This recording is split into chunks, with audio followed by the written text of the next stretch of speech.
notice again that the quarter note has a down and an up. That's very important. So your quarter notes are going to start feeling like they have two beats in them.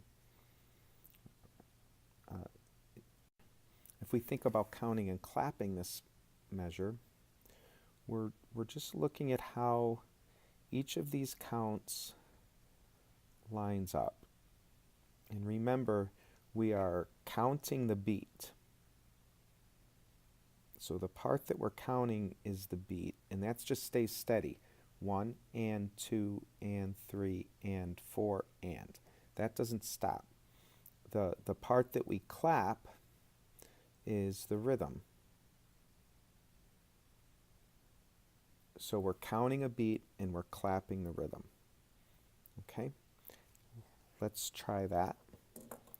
Ready and go. 1 and 2 and 3 and 4 and. That's how you perform the first measure.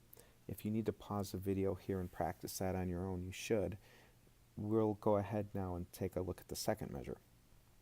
So the second measure is almost exactly the same as the first measure.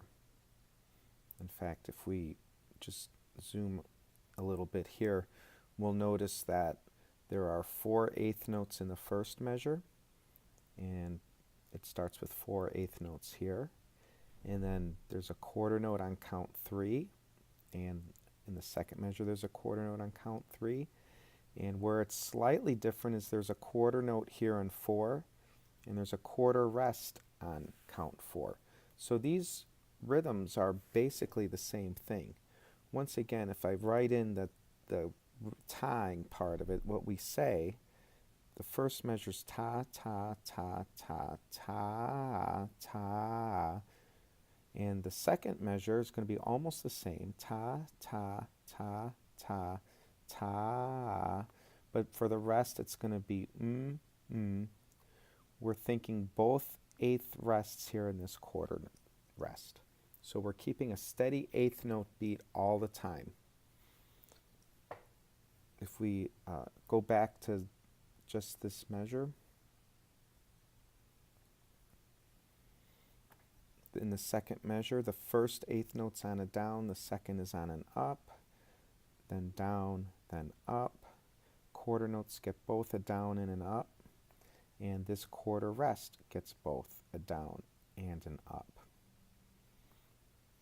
If I put on my metronome for this, we can try it. And the metronome is clicking every eighth note, so it's clicking every down and up. Okay, ready and go. Ta, ta, ta, ta, ta, And if we go ahead and clap this, we're just looking at how the notes line up with the counts. So the downs and ups stay the same, but we're going to clap on 1, we're going to clap on and, we're going to clap on 2, we're going to clap on and, we're going to clap on 3. This and is part of the quarter note, but we don't clap on it. 4 is the beginning of the quarter rest. We won't clap on that. And the and is part of the quarter rest. We won't clap on that either. We are keeping a steady beat, so we're counting all of these beats. We just won't clap on them. So let's try the second measure with the metronome. 2, ready, and go. 1 and 2 and 3 and 4 and. Once again, you can practice this a little extra on your own. Pause the video if you need to, and we'll move on to the next measure. Once you know what eighth notes and quarter notes are, we can just mix them up. They're the same thing, just in a different order. So in this situation, instead of having all the eighth notes together, it just starts with 2 eighth notes and then a quarter note and then 2 eighth notes and a quarter note. But they're always performed the same way. The 2 eighth notes have a down and an up. The quarter note